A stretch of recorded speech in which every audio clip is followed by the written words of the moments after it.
You are able to see me also? Please, my lords. Okay. The video is also clear. Absolutely. Okay, fine. Can we start the session, my lords? Yeah, please, sure. As it is, we are already late. Yes. Good evening. A warm welcome to all of you to the 50th Golden Jubilee webinar hosted by the Advocates Association Bengaluru. We have with us today His Lordship Honorable Mr. Justice Alok Arade, Judge, High Court of Karnataka. My lords, we are privileged to have you with us today. Welcome to the webinar. It gives me immense pleasure to introduce our today's speaker. His Lordship Honorable Mr. Justice Alok Arade was born in Raipur of Madhya Pradesh state. His Lordship obtained his BSc and law degree and enrolled as an advocate in 1988. His Lordship started his practice in Madhya Pradesh High Court at Jabalpur. His Lordship practiced extensively on civil and constitutional law and arbitration matters. Later in the year 2007, His Lordship was designated as a senior advocate. In the year 2009, His Lordship was appointed as an additional judge of the Honorable High Court of Madhya Pradesh. His Lordship was transferred to the Honorable High Court of Jammu and Kashmir in the year 2011, where His Lordship also served as the acting Chief Justice from 11th May 2018 to 10th August 2018. In 2018 September, His Lordship was transferred to the Honorable High Court of Karnataka. Apart from the legal practice, His Lordship has interest in academic arena and has revised the 5th and 6th editions of the Principles of Administrative Law book by MP Jain and SN Jain. His Lordship was a visiting faculty in Judicial Officers Training and Research Institute at Madhya Pradesh.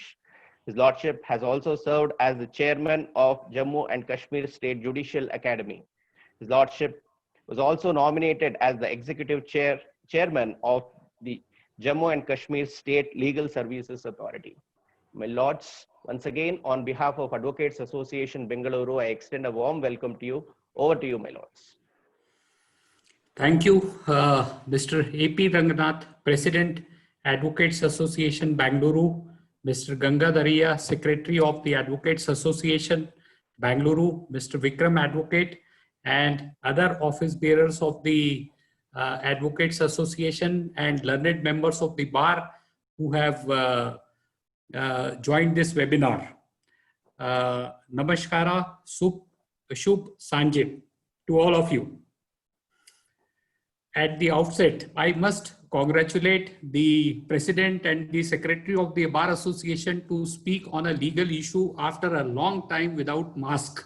So I am really very happy, and I'm indeed, whenever I am amongst the members of the bar, I feel as if I have come back home, because bar is ultimately the place from where all of us have come.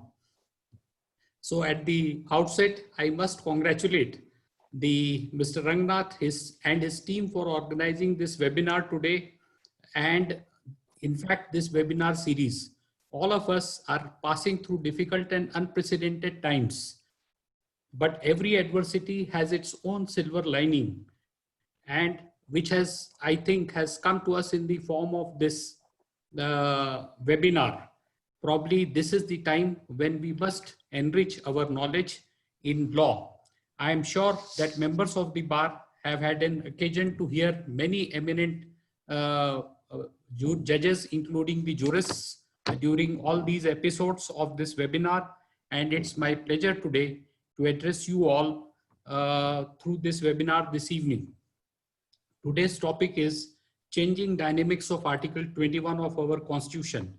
It would be my endeavor to bring to your notice as to how the Supreme Court has evolved the concept of the liberty and the life as used in Article 21 with evolving needs of the society. If Article 32 can be said to be soul of the Constitution of India, as it is an access to justice, Article 21 can definitely be termed as heartbeat of the Constitution of India, as it is considered to be a living document and evolve itself as per needs of the society. Article though has been drafted in a negative language, but it has been a subject matter of extensive interpretation and its scope has been significantly expanded over the period of time. Edwin Shorts, in his book Civil Liberties, has made a distinction between human right, which is derived from the natural law, and the statutory right, that is the state-made law. In essence, it amounts to the distinction between the statutory right and the natural right. Article 21 prohibits deprivation of a life or personal liberty except according to the procedure established by law. Article 21 of the Constitution corresponds to 5th and 14th Amendment to the US Constitution, which in substance means no person shall be deprived of his right, of his life, liberty, and property without due law. The Constitution of United States, however, does not define the expression due process of law. And therefore, taking liberal construction, the Supreme Court has given it an expansive meaning according to the facts of the case. In Wolf versus Colorado, in 1949 decision, Frankfurter J, famous jurist, held that due process of law conveys neither any formal nor any fixed or narrow requirements. It is a compendious expression for all those rights which the court must enforce because they are basic to our free society. In Brock versus North Carolina, a 1951 decision, it was again held by the Supreme Court that expression due process of law has to be determined in the facts of each case. According to Dicey, the right to personal liberty is understood in England in substance a person's right not to be subjected to imprisonment, arrest, or other physical coercion in any manner that does not admit of any legal justification. Liberty is not absolute, but must arm itself within confines of the law. In Kartar Singh versus Union or versus State of Punjab, the Supreme Court, in a decision which was rendered in the year 1994, held that there can be no liberty without social restraint, and as a social concept, it is a right assured to all the members of the society. Now we may take note of the famous decision of the Supreme Court in A.K. Gopalan's case, of which all of us must have heard about. A 6-judge bench of the Supreme Court had the occasion to consider the scope and ambit of Article 21 in A.K. Gopalan versus State of Madras, that is AIR 1950 Supreme Court 27. The petitioner in that case was detained under the provisions of Prevention of Detention Act, and he filed a writ of habeas corpus under Article 32 on the ground that the act contravened the provisions of Article 13, 19, and 21 and 22 of the Constitution and was ultra vires. The bench by a majority held that concept of right to move freely throughout the territory of India referred to in Article 19(1)(d) is entirely different from the concept of right to personal liberty referred to in Article 21, and Article 19 should not be read narrowly, and it was held that it was attracted only in cases of deprivation in the sense of total loss, and it had no correlation in case of restriction upon right to move freely. Thereafter came the decision in the case of Kharak Singh. Supreme Court had once again had the occasion to deal with Article 21 in the case of Kharak Singh, and in that case, the petitioner was charged with an offense of dacoity, but he was released as there was no material against him. The police opened a history sheet against him and he was put under the surveillance under Regulation 236 of the UP police regulations. The petitioner thereupon challenged the validity of Regulation 236 by way of a petition under Article 32 before the Supreme Court, and his contention was that that Article 236 infringes his rights under Article 21 in as much as it authorizes the police to visit his house in night. The Supreme Court by majority held that the word life in Article 21 means not only right to animal existence, but right to live with dignity. And it was further held that the domiciliary visits of police authorities to the house of petitioner constitute infraction of right under Article 21 of the Constitution of India. It was further held that right of an individual to be free from restrictions on enhancement of his, on encroachment of his person, whether those restrictions or encroachments are directly imposed or indirectly brought about calculative measures. Then came the case of one Prabhakar in 1966, who was detained under the Defense of India Rules 1962. While in Bombay District Prison, he wrote a book, Inside the Atom. The book was purely of scientific interest, and the detainee applied to the government of Maharashtra seeking permission to send the manuscript out of jail for publication, which was denied. This order was subject matter of challenge in a petition under Article 226 of the Constitution of India before the Bombay High Court. The High Court allowed the writ petition. This order of the High Court was subject matter of the writ petition before the SLP before the Supreme Court. The order of the High Court was upheld, and it was held that there was no condition in Bombay Conditions of Detention Order 1951 prohibiting a detainee from writing a book or sending it for publication, and therefore order of the state government infringing personal liberty of the detainee is in contravention of the law when whereunder he was detained. Thereafter came the famous case of R.C. Cooper, which is popularly known as Banks Nationalization case. The 11-judge bench of the Supreme Court in R.C. Cooper dealt with the question whether the banking companies Acquisition and Transfer of Undertaking Act infringes the right of the petitioner guaranteed under Article 14, 19 and 31 of the Constitution of India. The petitioner in the aforesaid case held shares in several private banks, namely Central Bank of India and Bank of Baroda, as well as Union Bank, and his shares were acquired by the Government of India under the Banking Companies Act. The Supreme Court in the aforesaid decision dealt with A.K. Gopalan's case and held that Article 22 being a complete code relating to preventive detention in itself, its validity cannot be tested on the ground of violation of Article 19 on the assumption that certain articles of the Constitution dealt with specific matters, and in determining whether there has been an infringement of individuals' guaranteed right and the effect of the law on the fundamental rights need not be considered, and it was held to be not correct, and the decision in A.K. Gopalan's case was overruled. Then came the celebrated case of Menka Gandhi. The petitioner was issued a passport under the Passports Act, but later on her passport was impounded in exercise of powers under Section 10(3)(c) of the Passports Act in public interest, and she was required to surrender it. The petitioner thereafter asked for the reasons why her passport was impounded.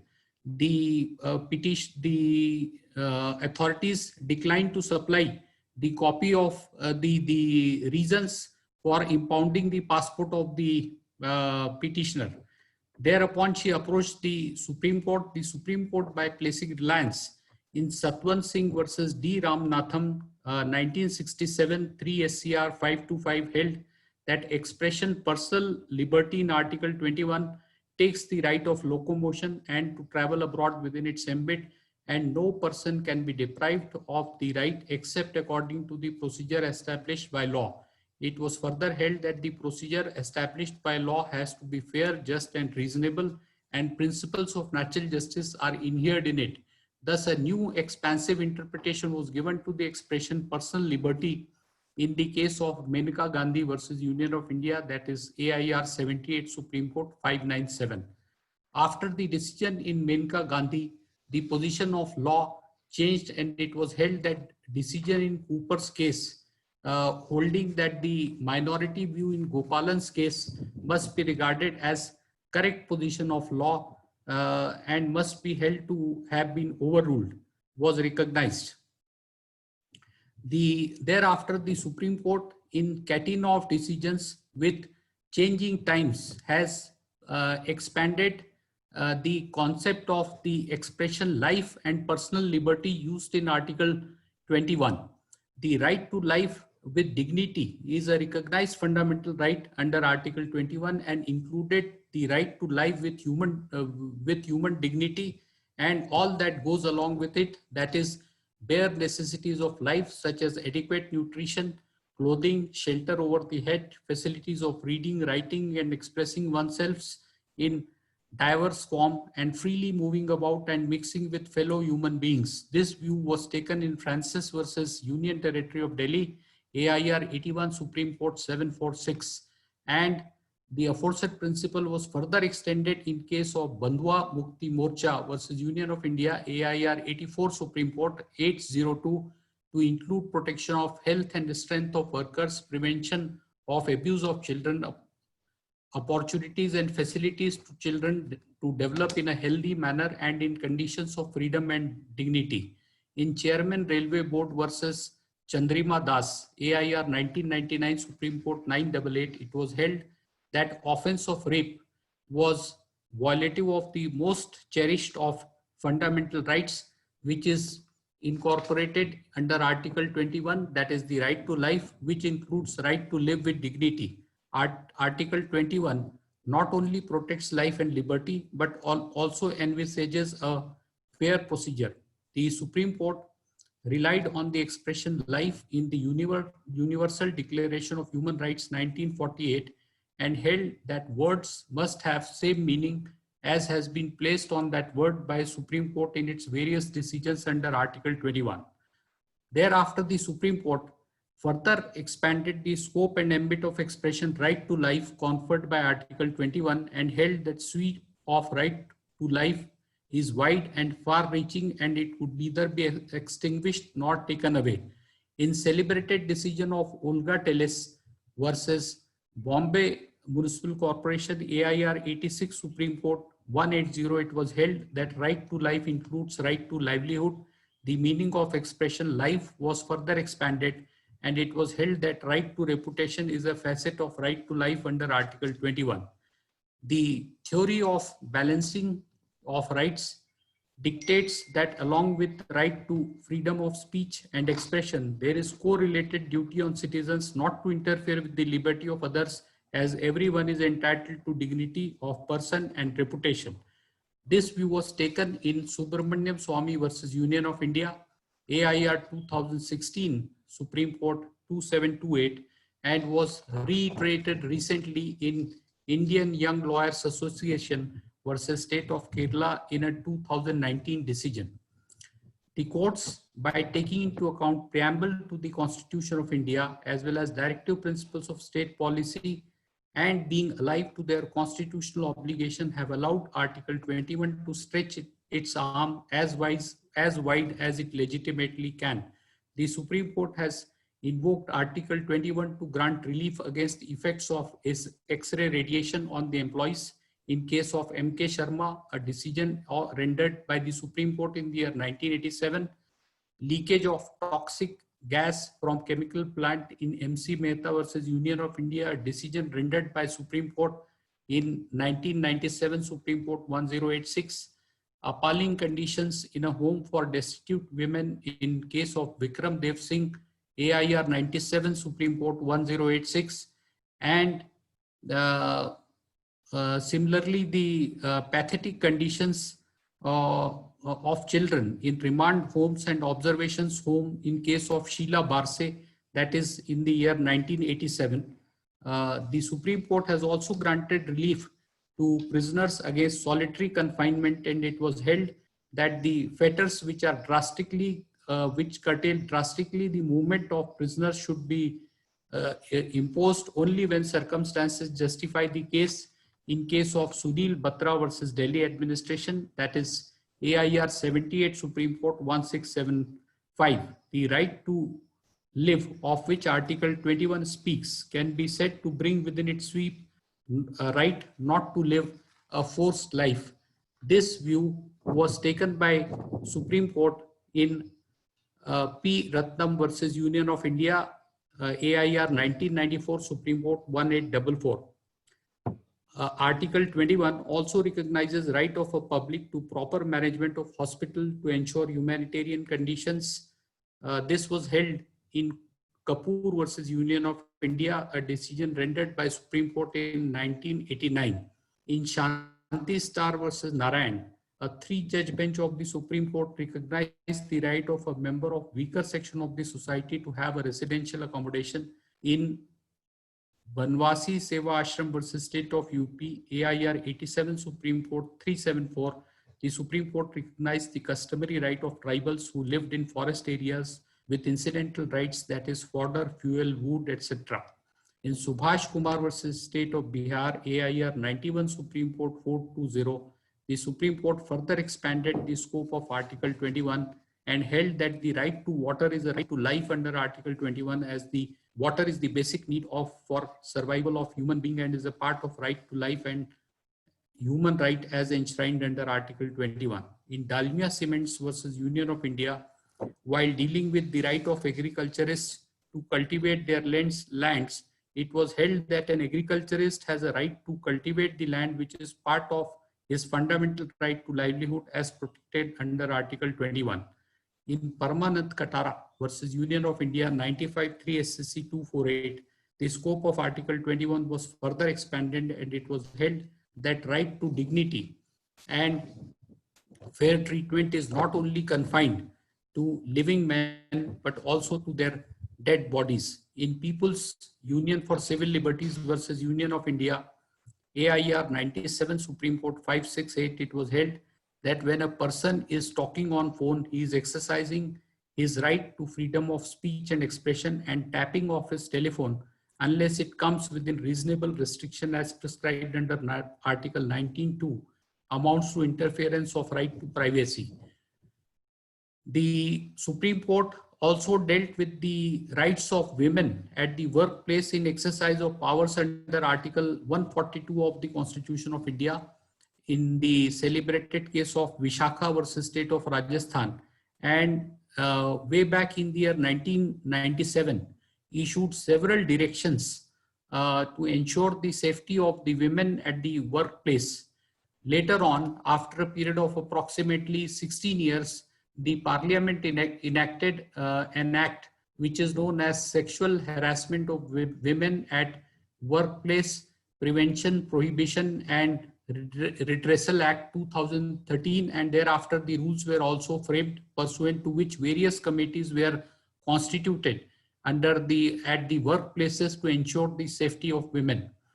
The Supreme Court in State of Maharashtra and another versus Madhukar Narayan has held that even a woman of easy virtue is entitled to privacy, and her privacy cannot be invaded by anyone as and when he likes.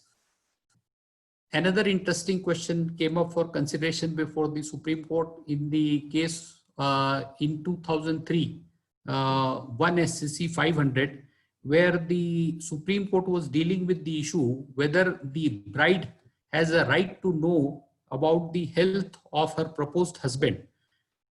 The Supreme Court took a view that right of the bride, which would advance public morality and public interest, cannot be made subject to right of privacy, and therefore it was held that the bride has a right to know about the health of her prospective husband.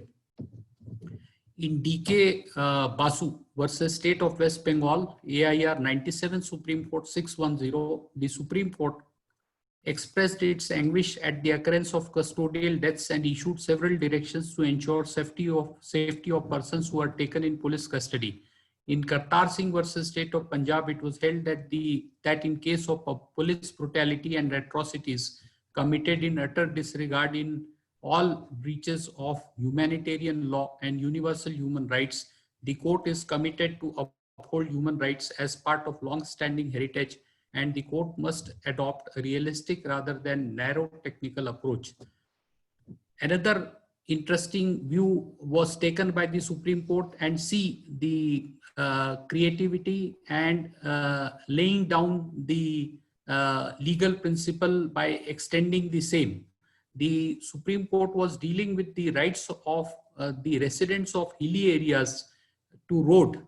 And in that context, the Supreme Court further expanded the scope of Article 21 and held that residents of hilly areas have access to road as part of their right to access to life itself. In case of state of Himachal Pradesh versus Umaid Ram, that decision was rendered in AIR 86 Supreme Court 847.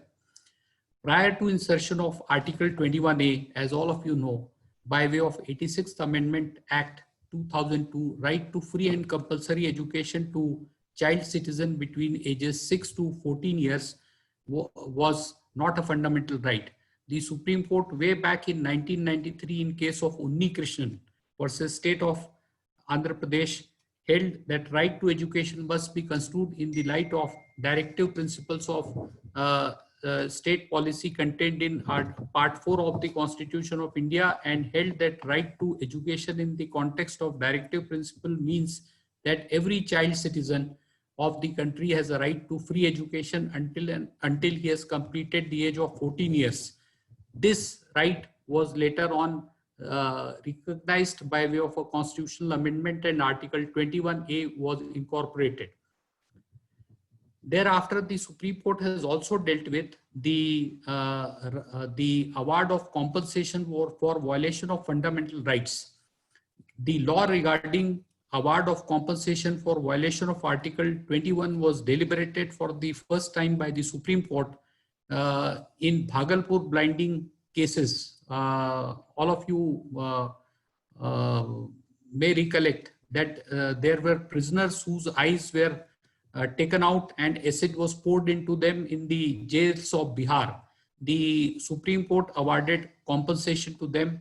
Thereafter, again in Rudal Shah versus State of Bihar, 1983 decision, compensation was awarded to an under trial who was languishing in jail for 14 years even after he was granted bail. The law was settled in Nilbati Behra versus State of Orissa, a decision rendered in 1993, 1960, and DK Basu versus State of West Bengal, to which I have already referred, that award of compensation is a remedy available in public law based on strict liability for contravention of fundamental rights and principles of sovereign immunity do not apply in such a case.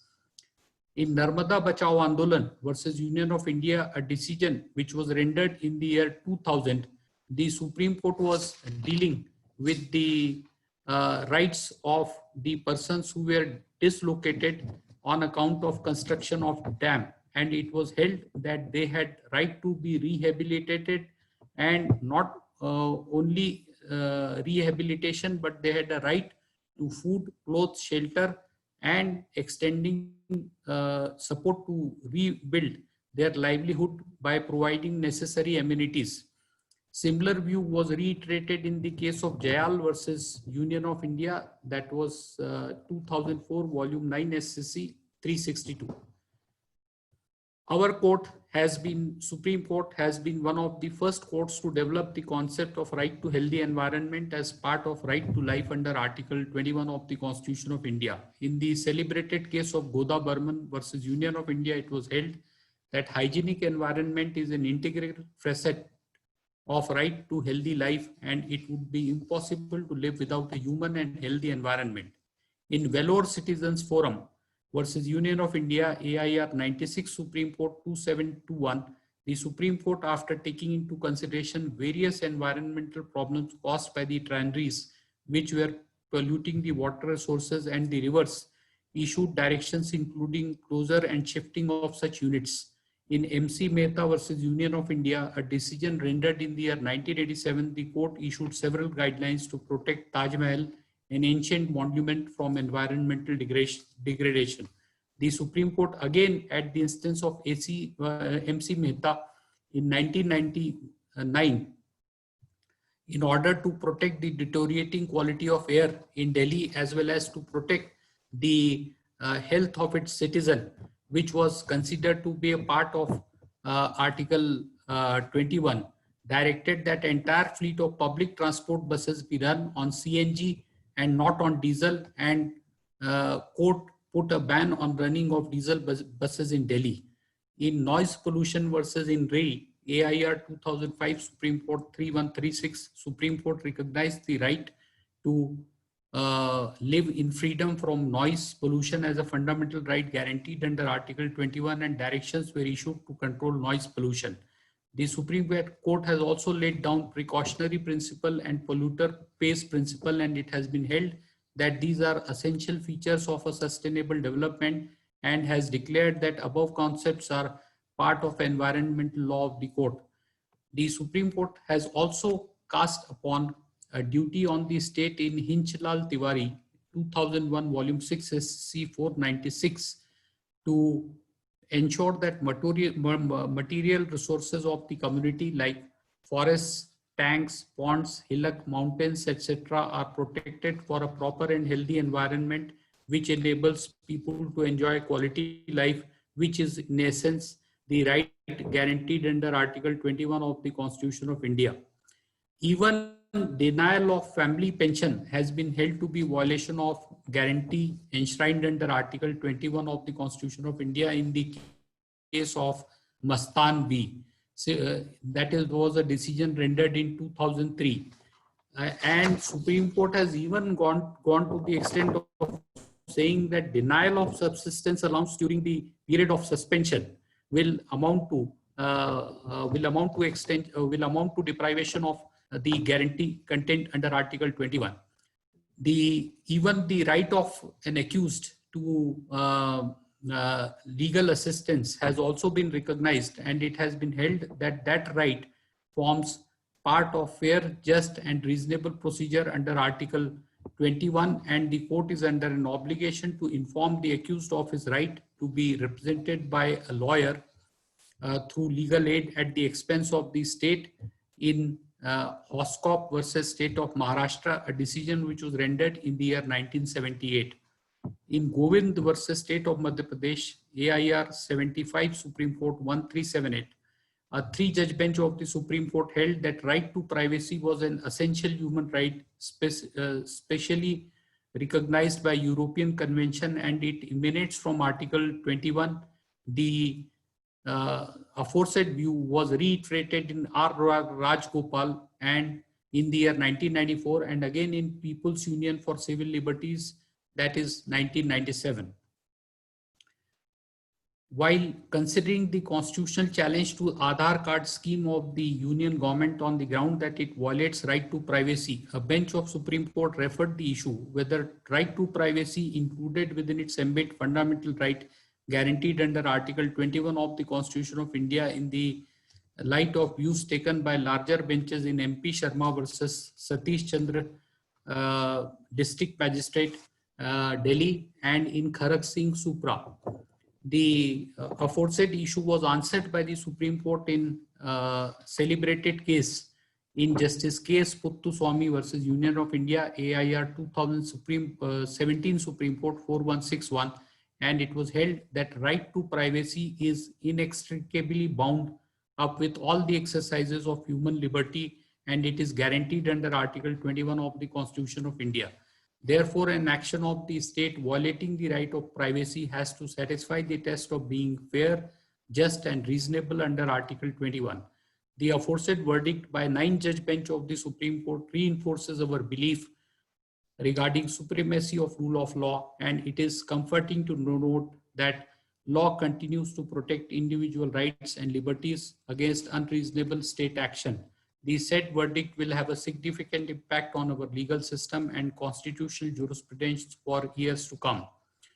The expression person was also deliberated upon by the Supreme Court, and in Isaac Musaba versus State of Maharashtra, it was held that the expression person used in Article 21 is wide enough to cover not only citizens of India, but also the foreigners who come to India.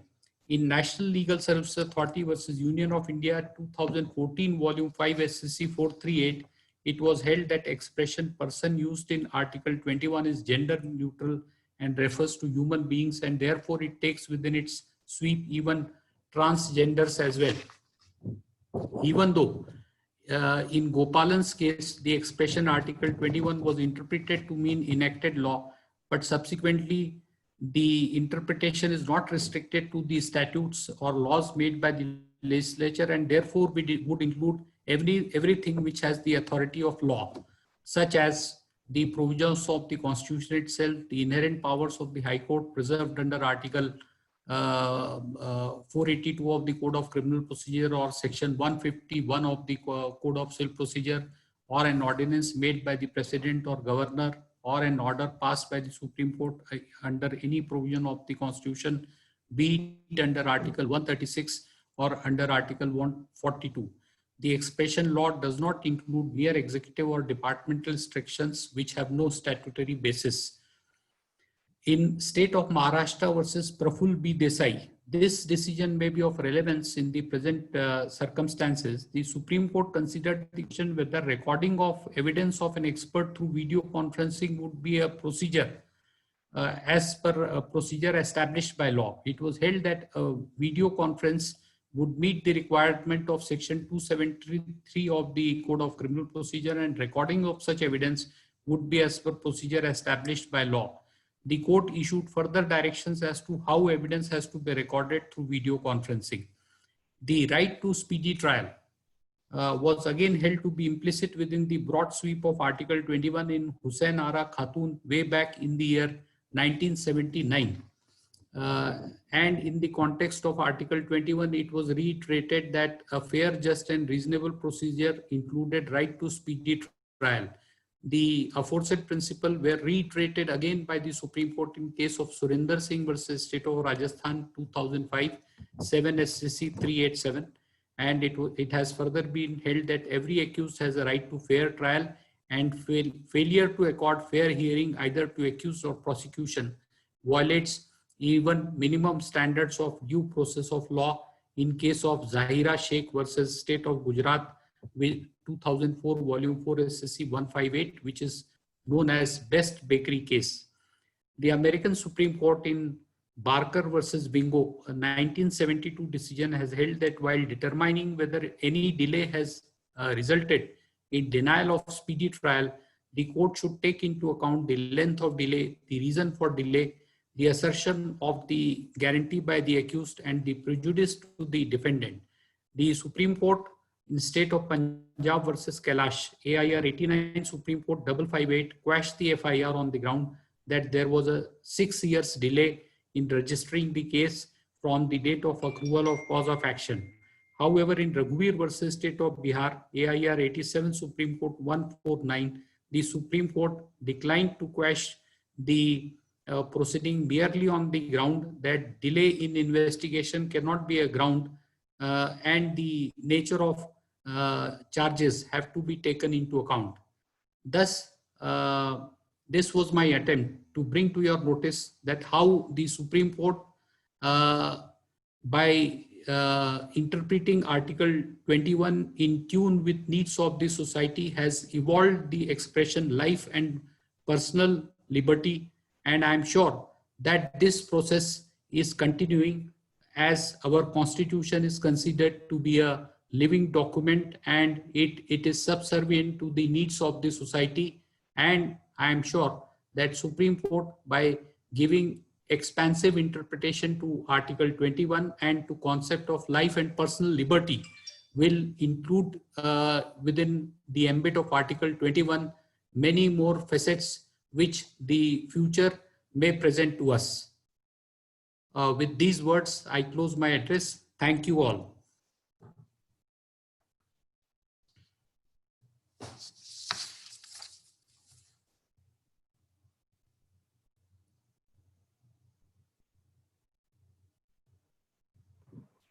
Thank you, my lords, for a very educative session. With my lord's permission, can we move on to the Q&A session?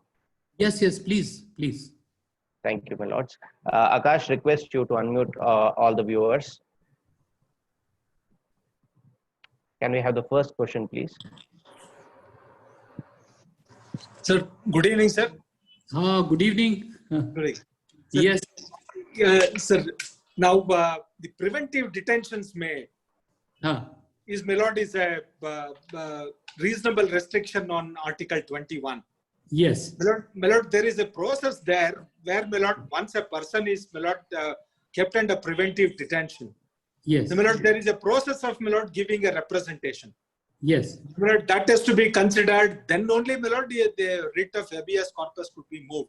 Yes. Now, my lord, by that time, my lord, we have seen many cases where, my lord, by that time the representation is, my lord, considered. Now, my lord, his rights are, my lord, already violated. My lord, Yes.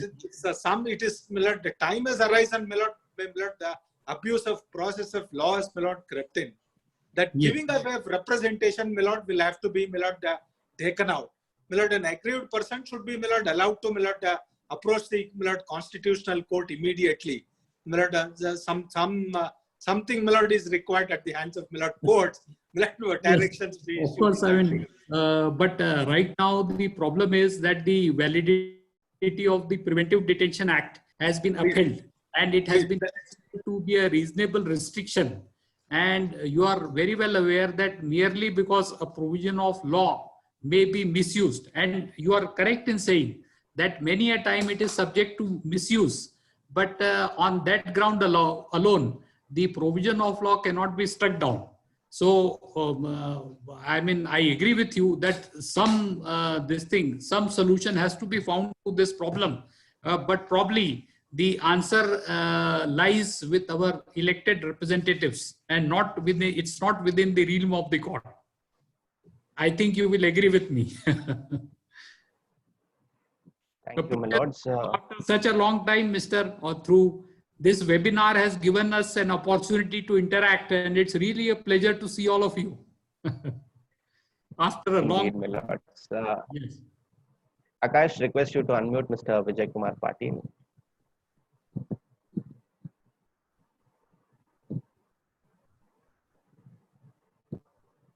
Question. Yes, please.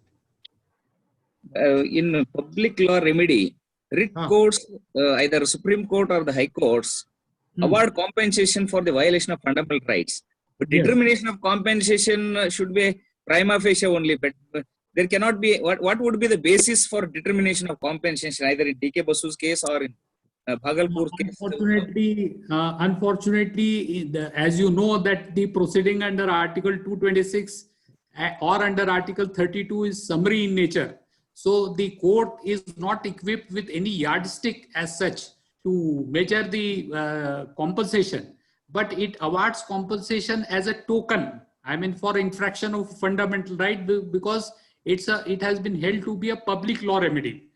And even after, I mean, like this has always been a question of debate, and it has also bothered me that supposing if a person's right has been like in Madhya Pradesh, I can tell you, I had the opportunity to argue one of the matters where one of the person had undergone a family planning operation, and thereafter also somehow the family planning operation failed, and he was blessed with a third issue.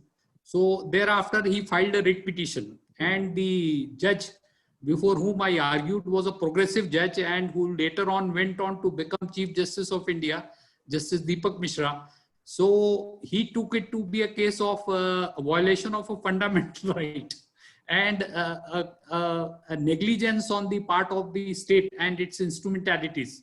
And therefore, it held that it was a public law remedy to which I had resorted to and awarded compensation. But he restricted the compensation only to 50,000. So since that time, this question has bothered me, that there is no strict measure, because the proceeding under Article 226 are summary in nature.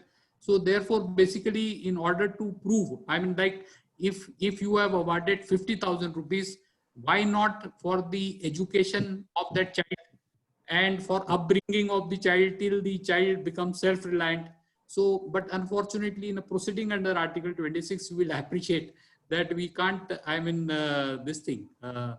measure the damages in which can properly be done in a suit. So it is more by way of a token of more by way of a token. Realistic damages, of course, you will have to resort to the remedy of the suit.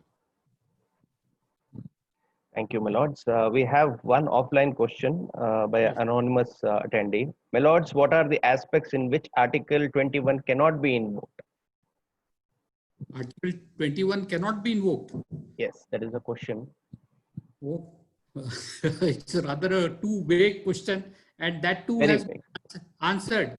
I mean, all the laws which come within the purview of Article 19 and impose a reasonable restriction on the right to life or personal liberty under Article 21, in such cases, I have not referred to those cases in my address today.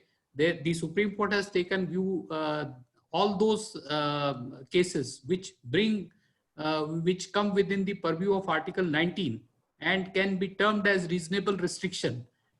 In those cases, the right and guaranteed under Article 21 cannot be enforced. Please, my lord. We have Mr. Puttige Ramesh who has been raising his hand for quite some time. Sir, Yes, you may please. pose your question. Yes, please. Akash, request you to unmute him. Sir, you are not unmuted. You will have to unmute yourself. Yeah, sorry. So, good evening, sir. Good evening. How? Yes, please. Nice. Good to see you all. Sir, thank you very much. Webinar. Yes. So, thank you very much. Yes. Sir, this week, our council has come out with a circular that COVID is covered, insurance for the COVID is covered, and that they have come out with in association with a public limited company, public sector company. Okay. But when I sought to enroll myself for that, they said I am not eligible because I am above 65. So my health is protected under Article 21, but I am denied under 14. So can question, because when I want to question, they say it's a contract, you cannot question it. So where do I stand? I am afraid, I know the answer, but you will appreciate my predicament that, are you able to hear me? Please, my lords, we are able to hear you. So my predicament is that though I know the answer, but Yes, sir, sure, sir, I answer. you will appreciate that it will not be proper to answer the question on this platform, because it may come before me on judicial side. So I will have to recuse myself. So that's why I'm this thing. I don't want to answer that question because it may crop up before me on judicial side in some combination.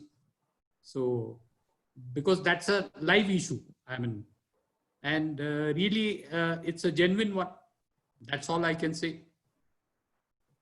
And you have the scope and ambit of Article 21, how positively it has been interpreted, and a recent controversy is pending before the Supreme Court itself, and probably one of the high courts has struck down the same. If I may say, if my memory serves me correctly, one of the high courts has struck down such a provision on the ground that it is violative of Article 21 or Article 14, that the insofar as it is based on a difference in age. Age is the criteria for denying the benefit. Please, my lords. Yes. Akash, request you to unmute Mr. S. Basavaraj. Next would be Mr. Harish's chance. Sir, good evening. I am not visible, but I have a related question touching the constitutionality.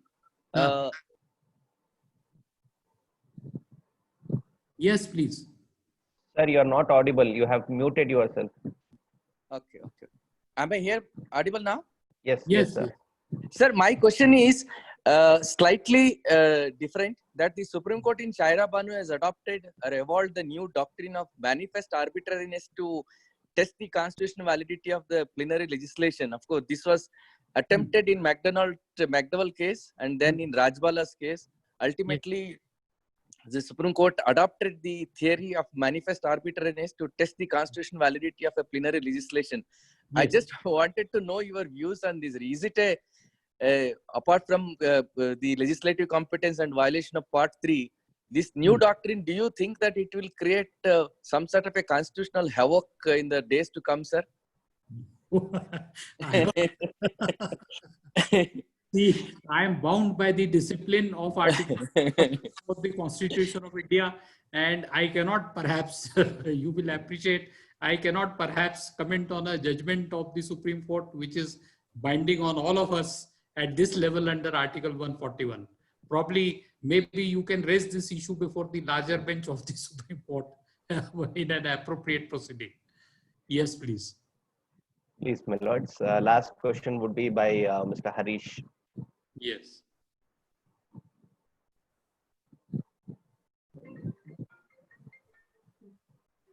Good evening, sir.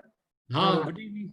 Sir, Yes. you, as mentioned by you regarding the right to know of the health of the prospective husband. Yes. And Yes. Article 21 includes right to know, and public health is covered under Article 37, and then Article 39, 47, and also under Article 21. And Yes. every day we get to see in this pandemic period that Yes. the authorities are refusing to give the information or to share the report of the swab test with the patients, and are insisting them to get admitted into hospital since they are tested positive without giving the report. By just an oral intimation, they are forcing people to get into hospital. Is it not the need of the hour for the High Court to take suo moto cognizance of such matters? No. In fact, for your Media yes, I may tell you, I mirror of was public opinion. yes, I was part of the bench with Honorable the Chief Justice. For some time, the bench dealt with COVID issue, and in that, the division, our division bench of our High Court has issued a direction that the patient is entitled to a copy of the report, and direction has already been issued because he has a right to know. So a direction has already been issued by our High Court, and probably you must have read it in the newspaper or must have missed it. But this direction is already in place by our High Court in a petition by the bench which is dealing with COVID-19 issues. So absolutely, I mean, I agree that patient is entitled to copy of the report. Please, my lords. Indeed, it was a great session. All good things should come to an end. So is Yes. this webinar now. So on behalf of Advocates Association Bengaluru, my lords, I extend my heartfelt gratitude to your lordships for sparing your valuable time and enriching us on a very important topic. Thank you so much. Thank you. It was a pleasure for me also, but to be amongst all of you and to interact with all of you. Thank you. Thank you, sir.